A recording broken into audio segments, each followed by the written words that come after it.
जहाँ छन् बुद्धका आँखा स्निग्ध शान्त र सुन्दर, त्यहाँ छ शान्तिको क्षेत्र। मेरो राष्ट्र मनोहर प्राणभन्दा प्यारो लाग्छ। मेरो देश कता कता छल्किन्छ ममता, मेरो भावगङ्गा जतातता। नमस्कार। आज पनि तपाईहरुमाझ तपाईहरुकै आवाज बनेर, जनताको आवाज लिएर म दीपक खाँड उपस्थित भइसकेको छु र आज पनि विभिन्न विषयवस्तुमा हामी कुराकानी गर्नेछौँ र जनताको आवाजमा म आज छिटो नै जनताका आवाज फोन मार्फत लिनेछु। प्रतीक्षा गर्नुहोला। 98 633 26 999 मा कल गर्न नभुल्नुहोला। र मैले तपाईहरुसँग क्षमा चाहन्छु। अस्ति सोमबार मैले तपाईहरुसँग मैले चाहिँ कल लिनको लागि एकदमै ढिला भयो। त्यसको लागि म क्षमा चाहन्छु, किनभने हाम्रो गेस्टसँग हामी कुरा गर्दा गर्दा र स्थायी कमिटीका सदस्य र पूर्व उपप्रधानमन्त्री भीम रावलजीसँग हामी अलि लामो कुराको बसाइमा गऱ्यौँ। त्यस्तै गरेर हाम्रा चितवनका प्रमुख जिल्ला अधिकारी नारायण भट्टराईजीसँग पनि त्यस्तै लामो कुरा भयो र एकदमै हट न्युज त्यो दिन भरतपुर विद्युत प्राधिकरणले काउन्टर खोलेर जनतालाई 2% को लालच दिएर जुन भिड गर्यो, त्यसको लागि हामीले तुरुन्त न्युज अपडेट गर्नुपर्ने हुनाले त्यहाँका विद्युत प्राधिकरणका प्रमुखसँग कुरा गर्दाखेरि अलिकति ढिलो भएको हुनाले मैले फोन कल लिन सकिनँ। त्यसको लागि म क्षमा चाहन्छु र आज म छिटै नै तपाईहरुको फोन कल लिनेछु र स्क्रिनको टेलिभिजनको स्क्रिनमा पनि म एमसीआर का कृष्ण भाइलाई म अनुरोध गर्दछु त्यो टेलिभिजनको स्क्रिनमा 98 633 26 999 को नम्बर खुला गरिदिनु न म अनुरोध गर्दछु र अहिले केही बेरमा म त्यो नम्बर खुला गर्नेछु, ट्राई गर्दै गर्नुहोला। र आज म कोरोना संक्रमणको केही अपडेट दिन चाहन्छु, विश्वभरको अपडेट दिन चाहन्छु। विश्वभर कोरोना संक्रमणका व्यक्ति रहेका छन् 51,17,745 51,17,745 जना र त्यस्तै गरेर मृत्यु भएको संख्या 3,30,374 जनाको मृत्यु भइसकेको छ। 3,30,374 जनाको विश्वभरि मृत्यु भइसकेको छ भने राम्रो भएका 20,39,948 जना राम्रो भएका छन्। 20,39,948 जना राम्रो भएका छन् भने युएसए मा 15,93,486 जना 15,93,486 जनालाई कोरोना संक्रमण अहिलेसम्म देखिएको छ भने आज मात्र 763 जनालाई फेरि कोरोना संक्रमण देखिएको थियो। त्यस्तै गरेर मृत्यु हुनेको संख्या युएसए मा मृत्यु हुनेको संख्या 94,963 जनाको मृत्यु भइसकेको छ। 94,963 जनाको मृत्यु भइसकेको छ भने आज मात्र 27 जनाको मृत्यु भएको छ। त्यस्तै गरेर इन्डियामा 1,13,341 जना कोरोना संक्रमण व्यक्ति भेटिएका छन् अहिलेसम्म भने आज मात्र 1,293 जना चाहिँ कोरोना संक्रमण व्यक्ति देखिएका छन्। त्यस्तै गरेर त्यहाँ मृत्यु हुनेको संख्या 3,456 जनाको मृत्यु भइसकेको छ भने आज मात्र 22 जनाको मृत्यु भएको छ। र नेपालमा 453 जना कोरोना संक्रमण व्यक्ति देखिएका छन् भने आज मात्र 26 जनालाई कोरोना संक्रमण देखिएको थियो र मृत्यु हुनेको संख्या 3 पुगेको छ र ठीक हुनेको संख्या 49 जना कोरोना संक्रमणबाट ठीक भएर घर गइसकेका छन् भने अहिले पनि 401 जना क्वारेन्टाइनमा बसिरहनु भएको छ।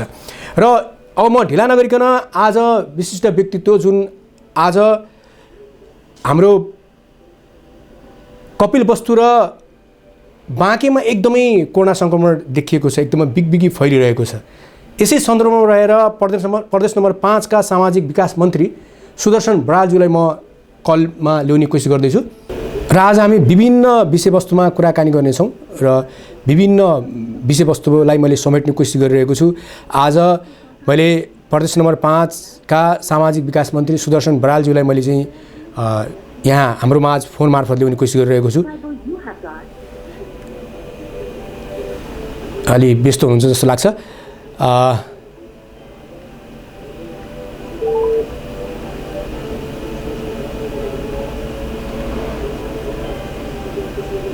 जो 5 नम्बर प्रदेशका सामाजिक विकास मन्त्री हुनुहुन्छ।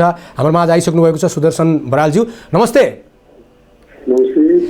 म अहिले काष्ठमण्डप टेलिभिजन, राज्य टेलिभिजन र यस टेलिभिजनको प्रस्तुति जनताको आवाजबाट बोल्दैछु र जनताको आवाजका केही प्रश्नहरू छन् जुन तपाईँलाई हामी गर्नेछौँ। अहिले पनि हामी जनताको आवाजमा तपाईँलाई स्वागत गर्न चाहन्छौँ। हजुर, धन्यवाद। अहिले केमा व्यस्त हुनुहुन्छ सर? हजुर, अहिले केमा व्यस्त हुनुहुन्छ? अहिले बुटोल भर्खर मन्त्रालयबाट निस्कँदैछु। यहाँ अब हाम्रो प्रदेशमा एकजना अस्पतालमा चाहिँ कोभिड-19बाट मृत्यु भएको छ। हजुर, उहाँको डेथ बोडी म्यानेजमेन्ट अनि भर्खरै हाम्रो मन्त्रालय, हाम्रो प्रदेश सभाको चाहिँ संसदको लागि चाहिँ आरडिटी गरिएको थियो। हजुर, 11 जनाको पोजिटिभ आएको छ। उहाँहरूको क्वारेन्टाइनको म्यानेजमेन्ट हजुर लगायतका कामहरू चाहिँ यही बैठक भर्खर निस्कँदैछ मन्त्रालयबाट। अनि त्यहाँ अलिकति 41 वर्षका जुन युवा जुन हाम्रो चाहिँ टिचर पनि हुनुहुन्छ नि, उहाँ सायद मास्टर हुनु। हजुर, उहाँको मृत्युको उसमा चाहिँ अलिकति के विवाद उत्पन्न भएको त्यहाँ सर? पहिले विवाद उत्पन्न भएको छैन। अब परिवारका सबै आफन्तहरू यहाँ हुनुहुन्न, उहाँहरू गुल्मीमै हुनुहुन्छ। त्यस कारणले गर्दाखेरि चाहिँ यहाँ अब सबै सरसल्लाह हुन नपाएको अनि उहाँका आफन्तहरू, केही आफन्तहरूले चाहिँ हस्पिटलमा राम्रो उपचार भएन कि केही भएन कि भन्ने केही गुनासाहरू छन्। हजुर, त्यसलाई अस्पतालले चाहिँ नेग्लिजेन्सी गर्यो कि भन्ने केही गुनासाहरू उहाँहरूका छन्। त्यसलाई हामी हेर्छौँ भनेका छौँ। हजुर, अरू त्यस्तो धेरै विवाद चाहिँ केही छैन। त्यो योभन्दा अगाडि पनि त्यहाँ सेना महिनाका एउटा युवा जुन इन्डियाबाट आएका थिए, ती युवालाई पनि अलिक स्वास्थ्य कर्मीहरूले चाहिँ हेलचेक्राइ गर्नाले गर्दा उनको मृत्यु भएको भन्ने कुरामा धेरै विवाद उत्पन्न भएको थियो। यसको बारेमा केही भनिदिनुहोस् न। सैन्य महिनाको हकमा त हामीले भनेकै छौँ। उहाँलाई चाहिँ भेन्टिलेटर आइसियुको जरुरी थियो। त्यति बेला हामीले जुन धागो कारखानामा चाहिँ आइसोलेसन हस्पिटल तयार गरेका थियौँ, त्यसमा त्यो सुविधा थिएन। हामीले उहाँलाई चाहिँ भेन्टिलेटरको सपोर्टको लागि पठाउने तयारी गर्दै गर्दा उहाँको डेथ भएको भनेर हामीले भनेका छौँ। त्यतिखेरको कुरा चाहिँ क्लियर छ। हामीले नसकेको हुँदा, किनकि प्रदेश सरकार तयारी गर्दा गर्दै त्यो घटना गएको हो। अहिले चाहिँ बिरामीको भेन्टिलेटरमा नै उपचारकै क्रममा चाहिँ मृत्यु भएको। उहाँलाई 2 गतेदेखि नै भेन्टिलेटरमा राखिएको थियो। भेन्टिलेटरको सपोर्टले पनि पुगेन। अनि अलिकति यो जनतालाई चाहिँ अलिकति खेलवाड गरिएको, यो स्वास्थ्य सामग्रीमा खेलवाड गरिएको छ जस्तो अलिकति भान हुँदैन सर?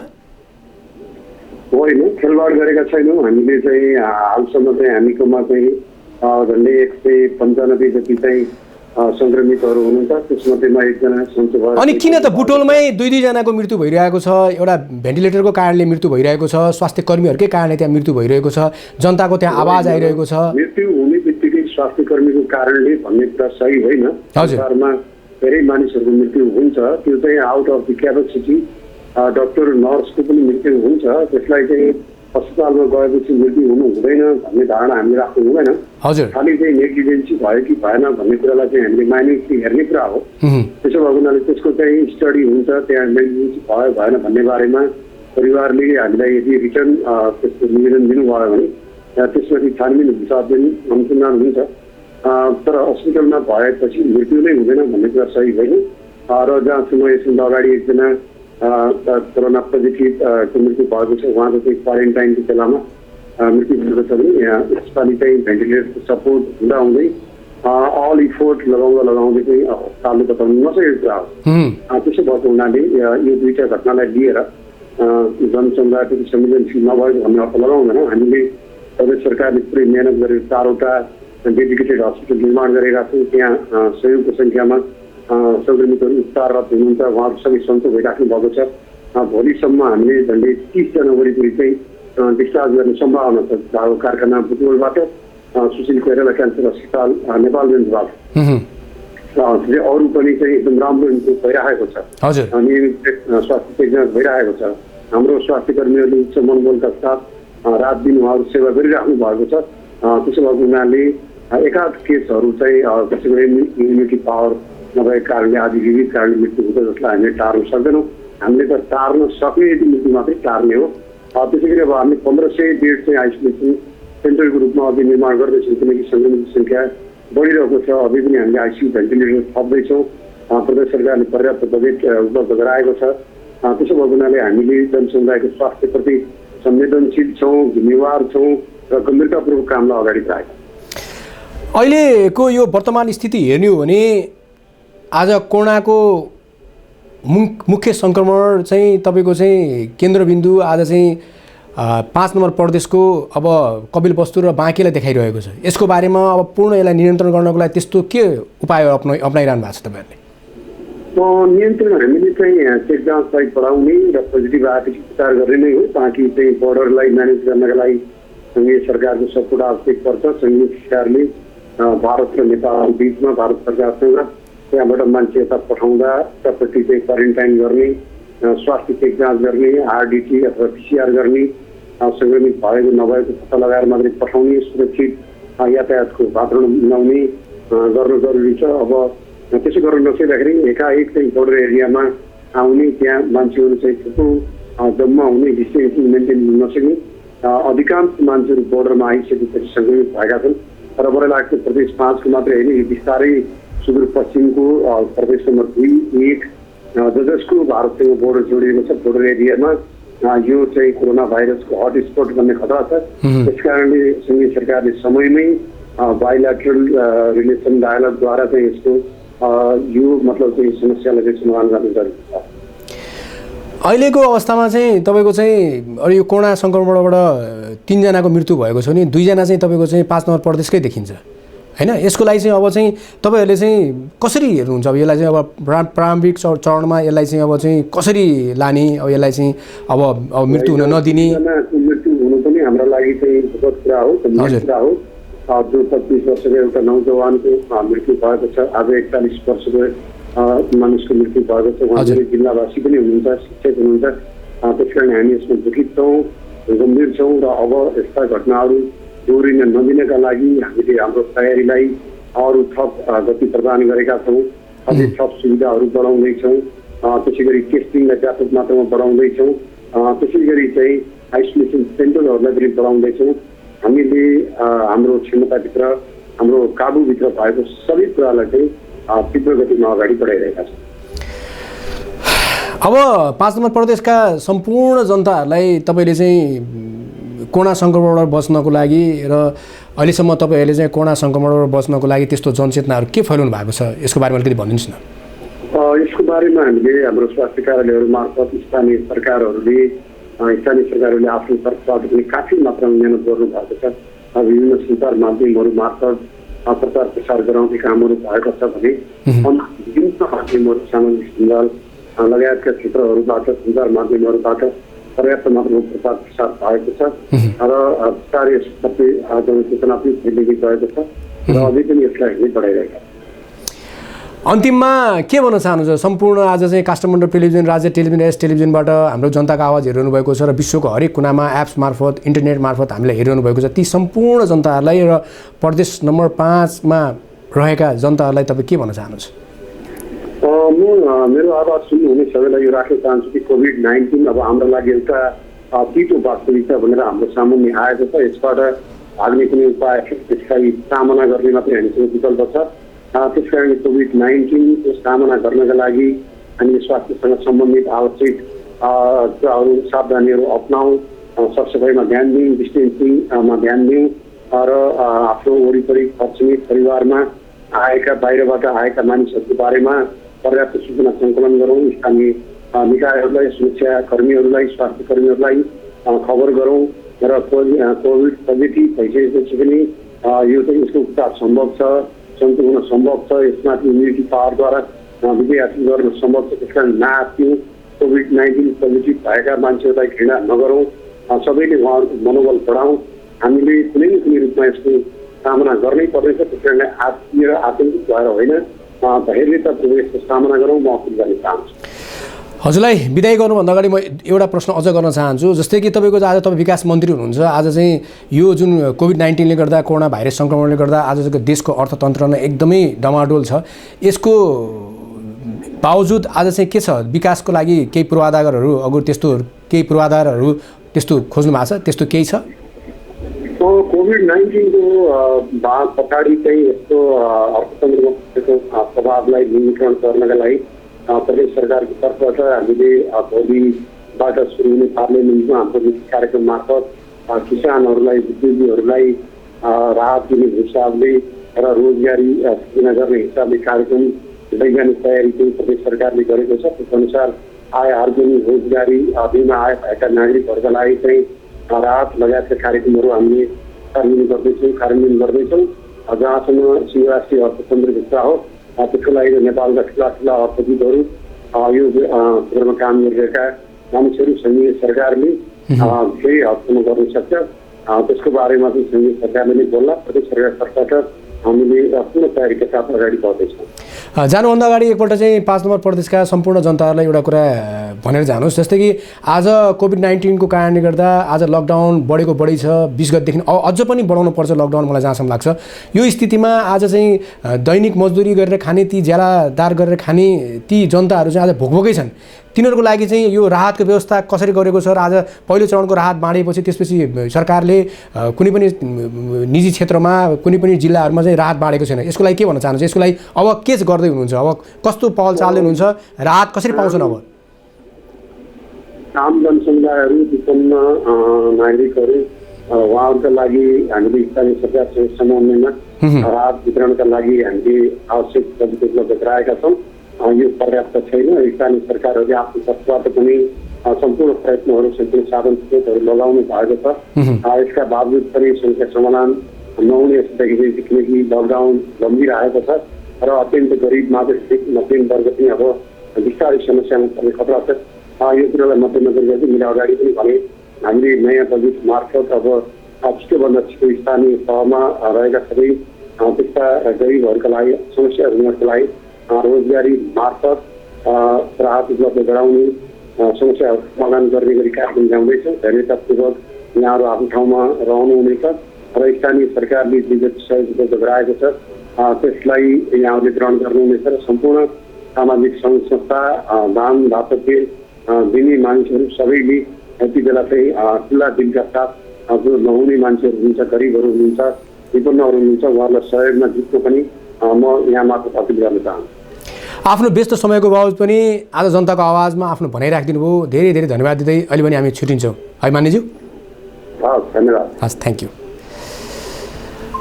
हाम्रो माझ हुनुहुन्थ्यो प्रदेश नम्बर 5 का सामाजिक विकास मन्त्री सुदर्शन बरालज्यू। र सुदर्शन बरालज्यूले चाहिँ धेरै राम्रो कुराहरू गरेर जानुभएको छ र धेरै गाह्रो छ अहिले, किनभने काम गर्नको लागि धेरै गाह्रो छ। अर्थतन्त्र डामाडोल भइरहेको छ।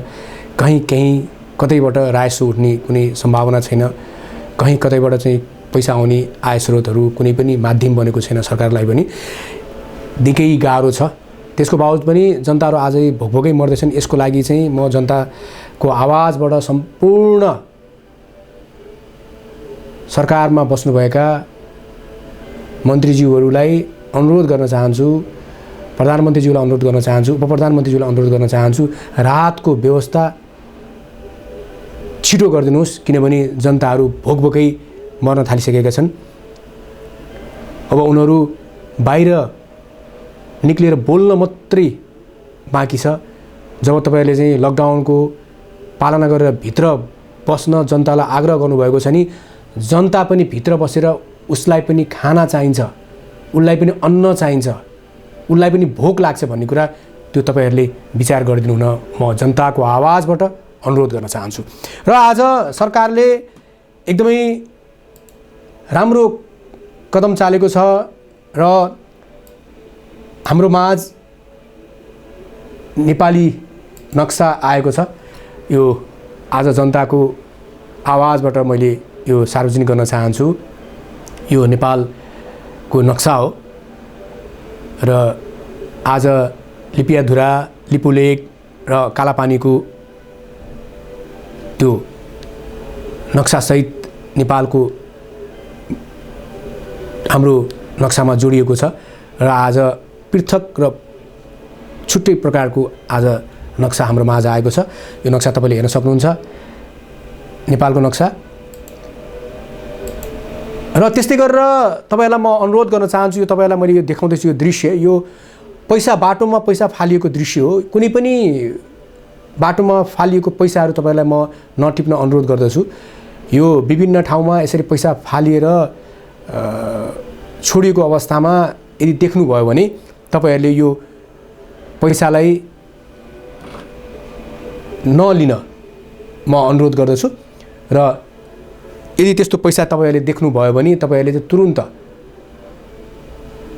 नजिकको प्रहरीलाई खबर गरिदिनु र यो पैसालाई चाहिँ प्रहरीले सेनिटाइज गर्दैछ, सेनिटाइज गरिरहेको यो दृश्य तपाईँलाई देखाउँदैछु। त्यसै कारण चाहिँ तपाईँलाई म अनुरोध गर्दछु कहीँ पनि पैसा यदि भेट्नुभयो भने त्यसलाई चाहिँ तपाईँहरू नलिनको लागि म अनुरोध गर्छु। यही क्रममा आज दाङ तुलसीपुर घोराईबाट आज शरद रिजालको म रिपोर्ट लिन चाहन्छु र शरद रिजाललाई पनि म एकपल्ट यहीँबाट हाम्रा पत्रकार हुनुहुन्छ शरद रिजालज्यू, उहाँलाई म अनुरोध गर्न चाहन्छु, उहाँसँग म केही कुराकानी गर्न चाहन्छु र त्यहाँको रिपोर्ट के छ, त्यहाँको अहिलेको स्थिति के छ त्यसको बारेमा म बुझ्न चाहन्छु। शरद रिजालजी हाम्रो पत्रकार हुनुहुन्छ, हाम्रो रिपोर्टर हुनुहुन्छ, काष्ठमण्डप टेलिभिजनको रिपोर्टर हुनुहुन्छ र राम्रो पत्रकार पनि हुनुहुन्छ। शरद रिजाललाई म यहाँ ल्याउन चाहन्छु, जोड्न चाहन्छु र त्यसपछि म विभिन्न कुराहरूमा म जोड्नेछु र तपाईँहरूलाई म 98 633 26 979 को नम्बर खुल्ला गर्नेछु र तपाईँहरू एकदमै आफ्नो दुःख पीडा र कुनै प्रश्न छ भने तपाईँले त्यो सोध्नको लागि रेडी भएर बस्नुहोस्। 98 633 26 979 नम्बर म खुल्ला गर्नेछु। हाम्रो माझ आइसक्नु भएको छ शरद रिजालजी, जुन दाङ तुलसीपुर घोराईको त्यहाँको र पश्चिमतिरका खबरहरूलाई मैले चाहिँ अपडेट गर्नको लागि मैले अनुरोध गर्दछु। शरदजी सन्चै हुनुहुन्छ? हजुर हजुर। अनि के छ अहिले त्यहाँको के छ स्थिति के छ? अहिले त बुटोलमा पनि एकजना व्यक्तिको मृत्यु भएको छ, त्यस्तै गरेर चाहिँ अब बाँकेमा पनि मृत्यु भएको छ, बाँके र कपिलवस्तुमा चाहिँ धेरै कोरोना सङ्क्रमण देखिन थालेको छ। पश्चिमाञ्चलतिर के छ यसको बारेमा के अपडेट दिनुहोस् त, के छ? दाङको सन्दर्भमा सर अब दाङको सन्दर्भमा अहिलेसम्म 4 जनाले देखिएको छ सर दाङमा। त्यसै गरी गडुवा इलाकामा 2 जनाले देखियो र उहाँहरूले चाहिँ अहिले आइसोलेसनमा राखेर उपचार भइराखेको छ र एकजना तुलसीपुरका एकजना व्यक्तिमा देखिएको छ कोरोना सङ्क्रमण। त्यसै गरी अर्को दाङकै, तर उहाँ चाहिँ अहिले काठमाडौँमा बस्ने भयो भने उहाँको चाहिँ स्थायी बासिन्दा दाङको, उहाँको बसे काठमाडौँमा भन्ने कुरो आएको छ। एकजना सहित दाङमा अहिले 4 जना कोरोना सङ्क्रमित पुष्टि भइसकेको छ। अनि के छ त्यहाँको जनतामाझ के छ, कस्तो छ, त्रसित छ कि छैन जनता? जनतामा एक किसिमको अलिकति अब यो त्रास कस्तो छ त्यहाँ जनतामा? भित्र चाहिँ 4 जना देखिसकेपछि जनतामा एक किसिमको सन्तास देखिएको छ र त्यो र पछिल्लो यहाँको स्थानीय प्रशासनले यो लकडाउनलाई पनि अलिक कडाइ गरिरहेको छ। अहिले यो जुन स्थानीय सङ्क्रमण देखिसकेपछि लकडाउन अलिक कडाइका साथ लागू गर्ने प्रयत्न गरिरहेको छ यहाँको स्थानीय प्रशासन। त्यहाँ खालि त्यो मेन रोडमा मेन नाकामा मात्रै लकडाउन छ कि अलिकति भित्रभित्र त्यहाँ त धेरै गाउँहरू छन् होइन, धेरै दुर्गम क्षेत्रहरू पनि छ त्यहाँ के छ त्यहाँ चाहिँ लकडाउनको कस्तो छ, पालना छ कि छैन? त्यहाँ जनताले लकडाउनको पालना गरेका छन् कि छैनन्? गाउँभित्र बाटोदेखि भित्रतिर त अब मान्छेहरू जम्मा हुने आफ्नो कामकाज गर्ने त्यो सामुन तबले हिँड्ने गरिरहेछन्। बाटोतर्फ मात्रै प्रहरीहरू बस्तीमा गइरहेको छ सर, यो मोबाइल बस्तीमा, बाइकमा, गाडीमा गइरहेको छ, त्यहाँ त नियन्त्रण गरिरहेको छ। हजुर। गाउँको अन्य भित्रतिर चाहिँ तपाईँको त्यति प्रहरी परिचालन भएको देखिन छ दाङको सन्दर्भमा। अनि नयाँ खबर के छ त्यहाँ? अरू केही छ त्यहाँ अपडेट केही भइरहेको छ? जस्तै कि त्यहाँका जिल्ला प्रशासन कार्यालय, जिल्ला प्रहरी कार्यालयले त्यस्तो नयाँ कुनै त्यस्तो थप कुनै प्रविधिहरू या चाहिँ त्यस्ता जनतालाई जनचेतना फैलाउने, सचेत गराउने कुनै त्यस्तो कार्यको लागि कुनै नयाँ काम केही गरिरहेछ? दाङमा अहिले त्यो सन्दर्भमा जुन लकडाउन बन्दाबन्दी भइसकेपछि जनताको उपभोग्य सामानहरू खरिदमा अलिकति समस्या भयो भन्ने भावना यहाँको दाङको उद्योग वाणिज्य सङ्घ र यहाँको स्थानीय प्रशासनको समन्वयमा हप्तामा 2 पटक चाहिने बजार खुल्ने, बिहान 6 बजेदेखि 9 बजेसम्म खुल्ने र त्यो त्यसमा सामान किन्न जाने मान्छेहरूलाई सामाजिक दूरी कायम गरेर सामानहरू उपभोग्य सामानहरू खरिद गर्ने व्यवस्था मिलाएको छ अहिले। हजुर। त्यही छ दाङको सन्दर्भमा अहिले र हप्तामा चाहिँ 2 दिन चाहिँ यो बजार दैनिक उपभोग्य जो चाहिँ दाल सबैको चामलहरू यावत कुराहरू जो जनताको चाहिँ प्रत्यक्ष चाहिँ चुलो बाल्ने समस्या समाधान गर्ने पसलहरू चाहिँ खोल्ने भन्ने अहिले चाहिँ भर्खरदेखि चाहिँ लागू भएको छ दाङमा। अनि 5 नम्बर प्रदेशका त्यहाँका अब मन्त्रीमण्डलज्यूहरूले चाहिँ त्यस्तो केही त्यहाँ जनताहरूलाई राहतहरू होइन दिने त्यस्तो घोषणा गरेका छैन?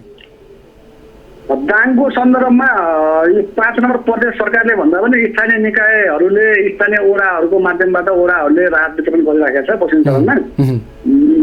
ओडाको माध्यमबाट गएर प्रदेश सरकारको खासै त्यस्तो राहतको कार्यक्रमहरू त्यस्तो आएको देखिएको प्रदेश सरकारले नै यदि चाहिँ यसको योजना लिएर आएन भने अब चाहिँ स्थानीय सरकारले चाहिँ अब कहाँबाट दिने हो र होइन?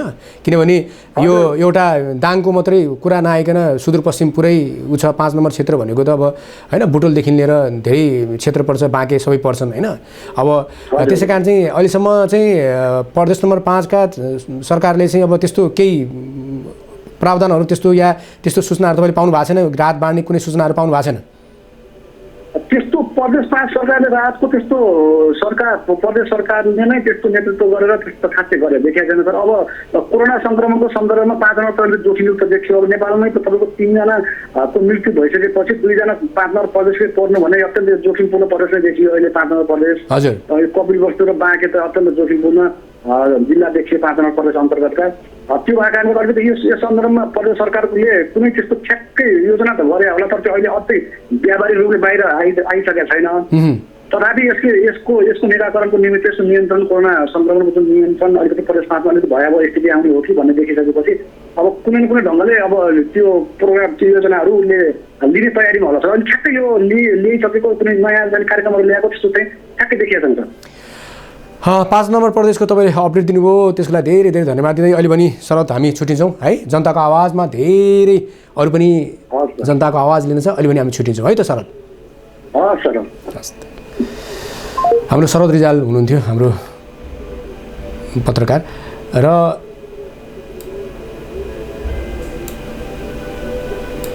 यसै क्रममा अब मैले जनताको आवाज म खोल्न चाहन्छु। जनताको आवाजमा धेरैजनाको गुनासो छ कि सर तपाईँले छिटो खोल्नुहुन्न नम्बर भन्ने गुनासो छ। मैले अब नम्बर खुला गरिसकेको छु। 986336 979 को नम्बर मैले खुला गरिसकेको छु। तपाईँहरूलाई म जानकारी गराउन चाहन्छु, धेरैजनाले कल गर्नुहुन्छ, दिपक सर जनताको आवाज प्रत्येक दिन आउने गर्थ्यो तर अहिले आएको छैन किन होला भनेर मलाई प्रश्न गर्नुहुन्छ। जनताको आवाज प्रत्येक दिन मैले चाहिँ लगभग 56 दिनसम्म मैले चाहिँ जनताको आवाज प्रत्येक दिन चलाएँ र मैले जनताको आवाज लिएँ। र यसै क्रममा कोही व्यक्ति हाम्रो माझ आइसक्नु भएको छ। हेलो नमस्ते। हजुर नमस्कार, म नेपालगञ्जबाट अयुब बन्धुभाइ बोल्दैछु। अयुब सर, ल भन्नुहोस् के थियो तपाईँको भनाइ, भन्नुहोस् त। सर यो आँधी हुरीमा पानीमा पनि हाम्रो छिमेकी राष्ट्र भारतबाट केही कालो मधेसीहरूले चाहिँ अवैध रूपबाट चाहिँ मान्छेहरू निकासी गरी पैसाको लालचमा खुल्ला सीमाले गर्दाखेरि मान्छे यहाँ पस्नलाई सफल भएको छन् सर। यो अहिले केमा उनीहरू केमा आवाज गरिरहेछन्, केमा आइरहेछन् तिनीहरू? यो पैदल चाहिँ बटरबाट केही मान्छेहरू चाहिँ लागेर तिनीहरूसँग पैसा लिएर दायाँ बायाँबाट भएर पनि अब चाहिँ अनि मान्छेहरू त्यहाँ प्रहरीले के हेरिरहेछ? सशस्त्र प्रहरी बलले के हेरिरहेको छ? जनपद प्रहरीले के हेरिरहेछ? तपाईँहरूले त्यहाँ हेर्नु भएको छ? उनीहरूले के गरिरहेछन् त? तिनीहरू छ दाडरमा छन्। अब तिनीहरू आँधी हुरीमा यस्तो मौका पाएर अब भन्न नहुने केही फुलको माध्यमबाट पनि मान्छे छोड्ने पनि काम भएको छ। तर चाहिँ खुल्ला सीमाले गर्दाखेरि अब यस रूपमा चाहिँ यता लक्ष्मणपुर बान, कलकलवा बान अनि तपाईँको हिरमिया बर्डरमा चाहिँ यता साइडमा जङ्गल भएको कारणले चाहिँ अवैध रूपबाट चाहिँ मान्छेहरू त्यहाँका काला मधेसीहरूले पैसा लिएर चाहिँ मान्छे निकाल्ने ओडदोर काम गरिरहेको छ। ठिकै छ, म त्यहाँको हाम्रा प्रमुख जिल्ला अधिकारीजी हुनुहुन्छ र दोस्रो कुरा त्यहाँका अब जिल्ला प्रहरी कार्यालयका प्रमुख हुनुहुन्छ एसपी होइन, म प्रहरी उपरीक्षकज्यू, म एकपल्ट उहाँसँग कुरा गरेर यसको जानकारी गराउने छु र यसलाई चाहिँ मैले चाहिँ सदैव मैले भन्दै आएको छु र आज पनि प्रदेश नम्बर 5 का मन्त्रीज्यूसँग मैले कुरा गरेको थिएँ। यसको विषयमा म एकदम आवाज उठाउने छु र त्यहाँ एकदमै सबभन्दा बढी जोखिमपूर्ण ठाउँ भनेकै बाँके हो। तपाईँले त्यहीँबाट मलाई कल गरिरहनु भएको छ। म यसको लागि चाहिँ एकदमै सम्बन्धित निकायमा कुरा गर्नेछु र यसको लागि म पहल गर्नेछु। र हाम्रोमा आउनुभएको थियो हाम्रो माझ नेपालगञ्जबाट र नेपालगञ्जबाट त्यहाँ बोर्डरमा विभिन्न भारतीय नागरिकहरू अवैध रूपमा छिरिरहेका छन्। आज जुन आँधी बेरी हावा पानीको अवस्थामा अलिकति जस्तै कि अब सशस्त्र बल प्रहरीहरू जनपद प्रहरीहरू अलिकति आफ्नो ज्यानको सुरक्षाको लागि हट्दाखेरि त्यो मौका छोपेर भित्र पसिरहेका छन् भन्ने कुरा चाहिँ यहाँ हामीलाई जानकारी गराउनुभयो। 98 633 26 979 को नम्बर खुला गरिसकेको छु, तपाईँले कल गर्न सक्नुहुन्छ। त्यसै गरेर म तपाईँलाई एउटा कुरा देखाउन चाहन्छु। म घोर विरोध गर्दछु। घोर विरोधको साथ मैले आज जी न्यूजबाट देखाइएको त्यो शब्दलाई म तपाईँलाई यहाँ देखाउन चाहन्छु। बहुत बड़ी खबर है। आपने भारत और नेपाल की दोस्ती के बहुत सारे किस्से सुने होंगे और अब तक आप यही समझते होंगे कि भारत और नेपाल बहुत गहरे दोस्त हैं। आमतौर पर माना जाता है कि भारत और नेपाल घनिष्ठ मित्र हैं और दोनों देशों की मित्रता हजारों वर्ष पुरानी है, जिसके केंद्र में संस्कृति और धर्म है। नेपाल वर्षों तक दुनिया का अकेला ऐसा देश था जो अपने आप को हिंदू राष्ट्र कहता था। इसके अलावा रामायण और महात्मा बुद्ध के जीवन में भी नेपाल की बहुत बड़ी भूमिका रही है। लेकिन इन दिनों एक सीमा विवाद को लेकर ये दोस्ती खतरे में आ गई है, इसमें दरार पड़ गई है। आपने हिंदी फिल्मों में अक्सर देखा होगा कि कई बार दो बचपन के दोस्त, गहरे दोस्त, उनकी किसी तीसरे व्यक्ति की वजह से उनकी दोस्ती में दरार आ जाती है और तीसरा व्यक्ति उनमें से किसी न किसी दोस्त को या दोनों दोस्तों के बीच गलतफहमी पैदा करने की कोशिश करता है। ऐसा अक्सर आपने किस्सों, कहानियों, फिल्मों में देखा होगा और भारत और नेपाल की दोस्ती के साथ भी बिल्कुल ऐसा ही हो रहा है। आज हम ये देखेंगे कि आखिर नेपाल किसके कहने पर चल रहा है। स्थिति यह हो गई है कि नेपाल ने उत्तराखंड में स्थित 3 महत्वपूर्ण इलाकों पर अपना दावा जता दिया है और अपने नए राजनीतिक नक्शे में इन तीनों इलाकों को अपने देश का हिस्सा बताया। ये एक बड़ी बात है जब नेपाल ने अपना नया नक्शा जारी कर दिया है और ये 3 इलाके हैं लिपुलेख, कालापानी और लिपियाधुरा। इतना ही नहीं, नेपाल के प्रधानमंत्री केपी शर्मा ओली ने अपने देश की संसद में बोलते हुए यहां तक कह दिया कि नेपाल में कोरोना वायरस भारत की वजह से फैल रहा है। उन्होंने यह भी कहा कि भारत से आया वायरस इटली और चीन से आए वायरस से भी ज्यादा खतरनाक है। नेपाल के प्रधानमंत्री ने यह भी कहा है कि इन तीनों इलाकों पर नेपाल का हक है, उनका अधिकार है और वो इसे किसी भी कीमत पर भारत से वापस लेकर रहेंगे और अगर भारत इससे नाराज भी हो जाए तो नेपाल को इस बात से कोई फर्क नहीं पड़ता। ये एक बहुत बड़ा स्टेटमेंट है। पहले आप नेपाल के प्रधानमंत्री का यह बयान सुन लीजिए और फिर हम आपको बताएंगे नेपाल ये सब किसके इशारे पर कर रहा है। वुहानबाट संक्रमित भएर आएको अलिक नरम देखिएको थियो। इटालीबाट आएको पनि अलिक नरमै देखिएको थियो। दुबईबाट आएको पनि अलिक नरमै देखिएको थियो। तर भारतबाट आएको चाहिँ अलिक कडा भाइरस देखिएको छ। नेपाल के प्रधानमंत्री जो बात कह रहे हैं बहुत बड़ी बात है और किसी को भी भारत में या पूरी दुनिया में उनके इस बयान पर काफी हैरानी होगी। भारत ने नेपाल की इस हरकत का विरोध किया है और कहा है कि ऐसा कोई ऐतिहासिक प्रमाण या तथ्य नहीं है जो ये साबित करता हो कि ये तीनों इलाके नेपाल का हिस्सा हैं, जिन्हें नेपाल अब अपना हिस्सा बता रहा है। भारत ने कहा है कि ये विवाद दोनों देशों को बातचीत के जरिए सुलझाना चाहिए, लेकिन नेपाल किसी भी तरह की बातचीत के मूड में इस समय लग नहीं रहा और माना जा रहा है कि नेपाल ये सब कुछ चीन के इशारे पर कर रहा है और चीन के दबाव में ही नेपाल ने भारत से हजारों वर्ष पुरानी अपनी दोस्ती को दांव पर लगा दिया है। 2 मई को चीन के एक सरकारी न्यूज चैनल CGTN ने माउंट एवरेस्ट को चीन का हिस्सा बता दिया था। माउंट एवरेस्ट दुनिया का सबसे ऊंचा पर्वत है, आप सब जानते होंगे, आपने किताबों में पढ़ा होगा और नेपाल माउंट एवरेस्ट को अपने सिर का ताज मानता है। लेकिन चीन अब कुछ दिन पहले, जैसा हमने आपको बताया, माउंट एवरेस्ट पर भी अपना अधिकार जता रहा था और चीन की इस हरकत के बाद नेपाल ने इसके विरोध में एक शब्द भी नहीं कहा।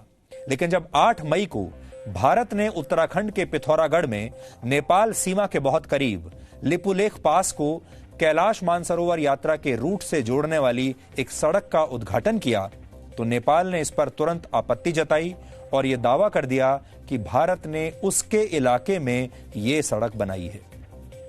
अब आप सोचिए, चीन ने पूरे के पूरे माउंट एवरेस्ट पर अपना दावा ठोक दिया तो नेपाल ने कुछ नहीं कहा और भारत ने अपनी ही सीमा के अंदर एक सड़क बना ली तो नेपाल को यह बात पसंद नहीं आ रही। जो इस मामले के जानकार हैं उनका मानना है कि नेपाल ये सब कुछ चीन के इशारे पर कर रहा है, लेकिन चीन नेपाल को भारत के लिए और भारत के खिलाफ उकसा क्यों रहा है, इसे समझने के लिए पहले भारत और नेपाल के इस सीमा विवाद को हम समझ लेते हैं और फिर हम आपको बताते हैं कि इस कोरोना वायरस के संकट काल में भी चीन इस तरह की हरकत क्यों कर रहा है, नेपाल को क्यों बहका रहा है। भारत और नेपाल की सीमा करीब 1690 किलोमीटर लंबी है और इसके 98 से 99% हिस्से को लेकर दोनों देशों के बीच कोई विवाद नहीं है। लेकिन लिपुलेख पास और काला पानी जैसे कुछ इलाके हैं जिन्हें लेकर भारत और नेपाल के बीच विवाद की स्थिति पैदा होती रही है। ये इतिहास है। भारत ने पिथौरागढ़ से लेकर लिपुलेख तक अब जो नई सड़क बनाई है उससे कैलाश मानसरोवर की यात्रा पर जाने से यात्रियों के समय की बहुत बचत होगी। जो भी लोग कैलाश मानसरोवर जाना चाहते हैं अब उन्हें एक तरीके से आप समझिए कि एक शॉर्टकट मिल जाएगा। अब ये यात्रा पहले के मुकाबले बहुत छोटी हो जाएगी, समय कम लगेगा। पहले यात्रियों को लिपुलेख तक पहुंचने के लिए बहुत कठिन रास्तों पर 80 किलोमीटर पैदल चलना होता था, जिसमें करीब 5 दिन का समय लगता था। लेकिन इसी रूट पर बनी ये नई सड़क करीब 74.6 किलोमीटर लंबी है और यात्री यहां तक अपनी गाड़ियों से पहुंच सकते हैं। इसके आगे की यात्रा पैदल की जा सकती है। कुल मिलाकर इस रूट से जो कैलाश मानसरोवर यात्रा पहले 2 से 3 हफ्तों में पूरी होती थी वो अब सिर्फ 1 हफ्ते में पूरी की जा सकती है। इसके अलावा कैलाश मानसरोवर जाने के 2 रास्ते और हैं। पहला रास्ता सिक्किम के नाथुला पास से होकर तिब्बत तक जाता है और दूसरा रूट नेपाल की राजधानी काठमांडू से होकर निकलता है और ये दोनों रूट्स पिथौरागढ़ वाले रास्ते के मुकाबले बहुत ज्यादा लंबे हैं। पिथौरागढ़ के रास्ते कैलाश मानसरोवर तक जाने वाले इस नए रूट का 85% हिस्सा भारत की सीमा में ही पड़ेगा, जबकि बाकी के दोनों रूट से यात्रा करने पर आपको अपनी यात्रा का 80 से 85% रास्ता चीन की सीमा के अंदर तय करना पड़ता है।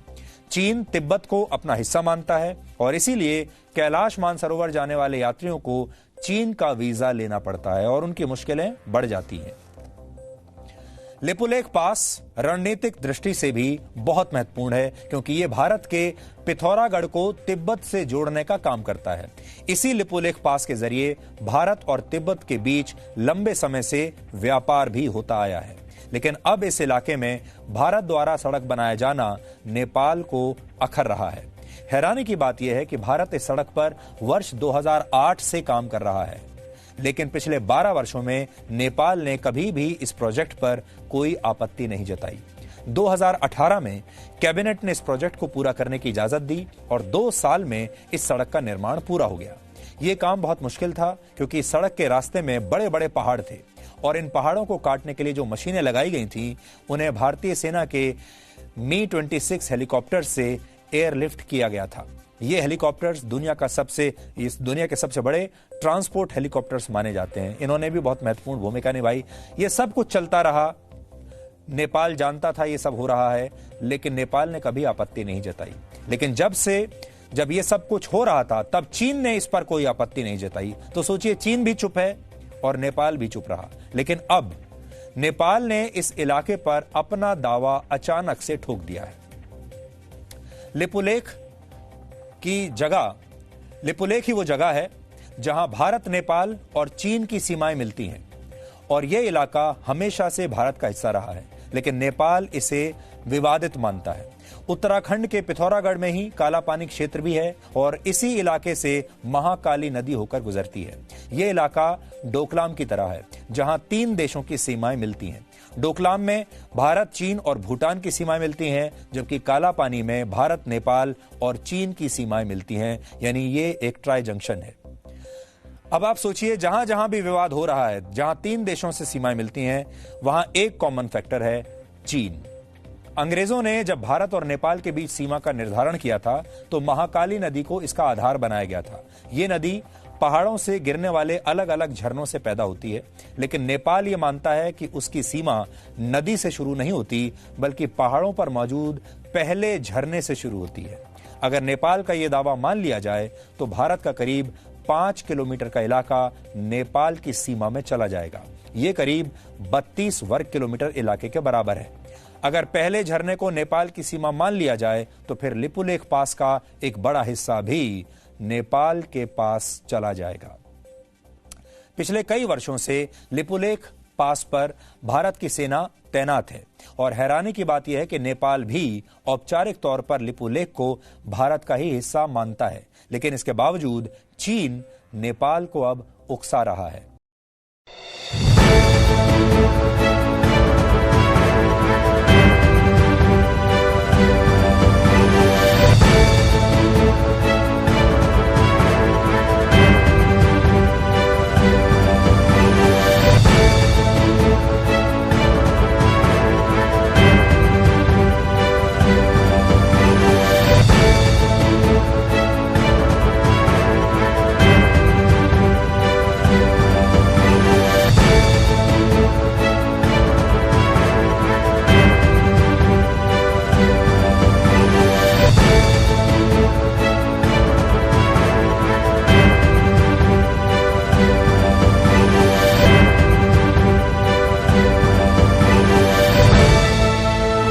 हेलो, कहाँबाट को बोल्नु होला भन्नुहोस् त?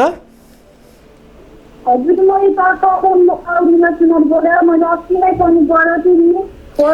हजुर, कहाँबाट को बोल्नु होला भन्नुहोस् त? कहाँ, कुन ठाउँ भन्नुहोस् त? ठाउँ भन्नुहोस् त? बोलेको हजुर, मैले अस्ति नै कल गरेको थिएँ अनि हजुरले के भन्नुभयो, मैले राम्रोसँग पनि बिग्रेर केही सुनिनँ अनि के भयो। कति वार्ड नम्बर कति तपाईँको भनेको? वार्ड नम्बर कति? कुन ठाउँ? कपनको वार्ड? के तपाईँको राहतको कुरा हो? राहतको होइन हजुर, यस्तो कोही टिभीमा बिरामीहरूलाई यस्तो दबाईहरू यस्तो पैसाहरू त्यो तपाईँको यस्तो छ। तपाईँलाई जस्तो कि राहतको लागि हामीले चाहिँ कुरा गरिदिएका छौँ र दबाईको लागि तपाईँलाई मैले वडा अध्यक्ष, त्यहाँका वडा अध्यक्ष, तपाईँको वडा नम्बर कति हो? वडा नम्बर हाम्रो 11। वडा नम्बर 11 मा गएर तपाईँले त्यहाँका वडा अध्यक्ष हुनुहुन्छ, त्यहाँका वडा अध्यक्षसँग गएर तपाईँले चाहिँ एकपल्ट सम्पर्क गर्नुहोस्।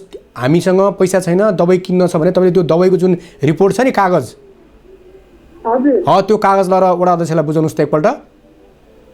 हजुर, अनि मेरो चाहिँ यो मनीलाई यो मुटुको रोग अस्ति लगाउनु पर्छ अनि यो दबाईहरू पनि तपाईँले सम्पूर्ण कुराहरू, तपाईँको यी इत्यादि सम्पूर्ण कुराहरू, तपाईँको डाक्टरले दिएको फाइल रिपोर्टहरू र दबाईको त्यो बिल लिएर दबाई जुन तपाईँले जुन खाइराख्नुहुन्छ त्यो दबाईको रसिद लिएर एकपल्ट वडा अध्यक्षसँग कुरा गर्नुहोस् र वडा अध्यक्षज्यूले के भन्नुहुन्छ त्यसपछि मलाई भन्नुहोस् अनि मैले वडा अध्यक्षसँग कुरा गर्छु है त। हस् हस्। अघि भर्खर मैले चाहिँ तपाईँको चाहिँ जी न्युजले बोलेको सुधीर चौधरीको रिपोर्ट, जुन न्युजमा बोलेको त्यो रिपोर्ट मैले देखाएको थिएँ। यति बेकुफी तरिकाले उहाँले बोल्नुभएको छ र हामीले नै भारतको सीमा हामीले मिचेको जस्तो गरेर चाहिँ यो न्युज प्रसारण गरिरहेका छन् र त्यसको घोर विरोध गर्दै मैले यो अघि तपाईँहरूलाई मैले यो न्युज देखाएको हुँ र उसले के बोलेको सम्पूर्ण कुरा मैले चाहिँ देखाएको छु। र अब हामी सम्पूर्ण नेपालीहरू एक हुन जरुरी छ। सरकारले चालेको जुन कदम छ त्यो कदमलाई हामीले साथ दिनुपर्छ। हामी जुनै पार्टीको होस्, तर जसले राम्रो गर्छ, जसले देशको हितमा र जनताको हितमा काम गर्छ त्यसको लागि सपोर्ट गर्नुपर्छ र सम्पूर्ण जनताहरू आज हामी चनाखो हुन जरुरी छ। र अब यी नेताहरूलाई हामीले झकझकाउन जरुरी छ। अब मातृभूमि नेपाल आमालाई मिच्ने, सिमाना मिच्ने ती जुनैसुकै देशका मान्छे हुन् या देश होस्, त्यसलाई हामीले सबक सिकाउनको लागि हामी चनाख हुन जरुरी छ र हामी अगाडि बढ्न जरुरी छ र हामीमा एकता हुन जरुरी छ। म त्यो अनुरोध गर्दछु। र आज लिपियाधुरा, कालापानी र लिपुलेक जस्ता यति सुन्दर नगरी आज हामीले त्यतिकै छोड्नु हुँदैन। तपाईहरुलाई धेरै जानकारी छ कि छैन? यदि हाम्रो नेपालले मात्र त्यो बाटो मात्रै खोल्दियो भने त्यो मानसरोवर भनेको धेरै ठुलो, हिन्दू धर्ममा धेरै ठुलो मानिने शिवको पर्वत भनिन्छ त्यसलाई, मानसरोवर जाने ठाउँ हो त्यो। र आज बाँकेमा जति पनि 5 स्टारहरू होटलहरू खोलिरहेका छन् त्यही मानसरोवर जानको लागि नै ती इन्डियाबाट आउने, विदेशबाट आउने ठुला ठुलाहरू, धनाढ्यहरू हेलिकप्टर लिएर जान्छन् उहाँहरू बस्ने त्यो स्ट्यान्डर्ड मेन्टेन गर्नको लागि त्यहाँ 5 स्टार होटलहरू नेपालगञ्जमा खोलिएका छन्। सिग्नेट होटल जस्तो त्यहाँ खोलिएको छ। त्यसै कारण चाहिँ हामीले हाम्रो नेपालको भूमिलाई यदि संरक्षण गर्न सक्यौँ, बचाउन सक्यौँ भने हाम्रो पुस्ताले केही गर्न जरुरी छैन। यदि त्यहाँ रोड मात्रै हामीले चाहिँ खोलिदियौँ भने पनि हाम्रो आय स्रोत पर्यटकीय क्षेत्र ठुलो बन्नेछ। पश्चिम क्षेत्र एउटा पर्यटकीय क्षेत्रको नगरी बन्नेछ। यो भन्दै म आज तपाईँहरू माझ 98 633 26 979 को नम्बर खुला गरेको छु र धेरैजनालाई अलिकति थाहा पनि नहुनसक्छ, किनभने अब जनताको आवाज आउन छोड्यो भन्ने चाहिँ मान्छेहरूको भान परेको छ। किन म प्रत्येक दिन मैले जनताको आवाज लिएर आउने गर्थेँ र अहिले आएर चाहिँ मैले चाहिँ सोमबार र बिहिबार मात्रै जनताको आवाज 7 देखि 8 बजे लिएर आउने गर्दछु र 7 देखि 8 बजे प्रत्येक हप्ताको 7 देखि 8 बजे सोमबार र बिहिबार हेर्न नभुल्नुहोला जनताको आवाज। र जनताको आवाजमा आज मैले 5 नम्बर प्रदेशका सामाजिक विकास मन्त्री सुदर्शन बरालज्यूलाई लिएर आएको थिएँ र उहाँले आफ्नो सान्दर्भिक भनाइ राखेर जानुभएको छ। र तपाईँहरूलाई कुनै पीडा मर्का छ, कहीँ तपाईँ पीडामा हुनुहुन्छ भने मलाई तुरुन्त खबर गर्नुहोस्। र अहिलेको परिप्रेक्ष्यमा धेरैजनाले मलाई कल गर्नुहुन्छ ग्यास सकियो भनेर, किनभने ग्यास भनेको पैसाको कुराहरू आउँछ, त्यो हामीले अलिकति गर्न सक्दैनौँ। र कोही त्यस्तो दाताहरू आउनुभयो भने तपाईँहरूलाई हामीले त्यो उपलब्ध गराइदिनेछौँ। र अहिलेको उसमा चाहिँ तपाईँहरूकोमा खाना छैन, रासन पुगेको छैन, तपाईँहरू चाहिँ यदि चामल नभएर भोकभोकै हुनुहुन्छ भने मलाई कल गर्नुहोला। र धेरैजनाको घरमा हामी चुलो बाल्न सफल भएका छौँ जनताको आवाजले। र जनताको आवाजमा जति पनि बोलेका प्रश्नहरू, तपाईँहरूको पीडाहरूलाई हामीले सम्बन्धित निकायमा पुर्याएर तपाईँहरूको पीडा मर्कालाई हामीले चाहिँ त्यसलाई समाधान गरेका छौँ र गर्नेछौँ। जनताको आवाज तपाईँले धेरै मन पराइदिनु भएको छ, चारैतिरबाट फोन आउँछ मलाई। जनताको आवाज जस्तो कार्यक्रम एकदमै सुपर बेस्ट कार्यक्रम ल्याउनु भएको छ दिपक सर भन्नुभएको छ। र जनताको आवाजलाई हेर्ने दृष्टिकोण धेरै राम्रो बनेको छ। र जनताको आवाज तपाईँले काष्ठमण्डप टेलिभिजन, राज्य टेलिभिजन, एस टेलिभिजनबाट प्रत्येक हप्ताको सोमबार र बिहिबार 7 बजेदेखि 8 बजेसम्म हेर्न सक्नुहुन्छ। र हाम्रो काष्ठमण्डप टेलिभिजनको एप्स पनि डाउनलोड गरेर विश्वको हरेक कुनामा हेर्न सक्नुहुन्छ। नेट टिभी मार्फत विश्वको हरेक कुनामा हेर्न सक्नुहुन्छ हाम्रो काष्ठमण्डप टेलिभिजन र जनताको आवाज। र जनताको आवाजमा जहिले पनि जनताको हक अधिकारको लागि लड्नको लागि यो कार्यक्रम खुल्ला गरिएको हो। र तपाईँहरूलाई म अनुरोध गर्दछु, यदि कुनै त्यस्तो तपाईँहरूलाई पीडा मर्का छ, यदि त्यस्तो सूचना छ भने 98 633 26 979 को नम्बरमा 7 देखि 8 बजे पछि पनि आफ्नो मोबाइलबाट एसएमएस गर्न सक्नुहुन्छ। र एसएमएस गरेर तपाईँहरूले हामीलाई सूचना या तपाईँलाई परेको पीर मर्कालाई भन्न सक्नुहुन्छ। हेलो नमस्ते। हेलो हजुर नमस्ते, कहाँबाट को बोल्नु होला भन्नुहोस् त? तपाईँको नम्बर कटेको छ र यो मलाई जहाँसम्म लाग्छ पश्चिमबाट कल आएको। र तपाईँहरूलाई म अनुरोध गर्न चाहन्छु 98 633 26 979 मा आफ्नो पीर मर्का छ भने कल गर्नुहोला। धेरै कल कटिरहेको छ। आफ्नो पीर मर्का छ र आफ्नो पीडा छ या केही भनाइराख्नु छ या सरकार समक्ष केही कुराहरू गर्न छ भने तपाईँहरूले हामीलाई चाहिँ कल गर्न सक्नुहुन्छ। यही भन्दै आज म जनताको आवाजबाट म दिपक खाँड फेरि सोमबार 7 देखि 8 बजे जनताको आवाज लिएर आउँछु भन्ने बाचा गर्दै म लगायत मेरा सम्पूर्ण इन्टायर टिमलाई बिदा दिनुहोस्। हस्त नमस्ते।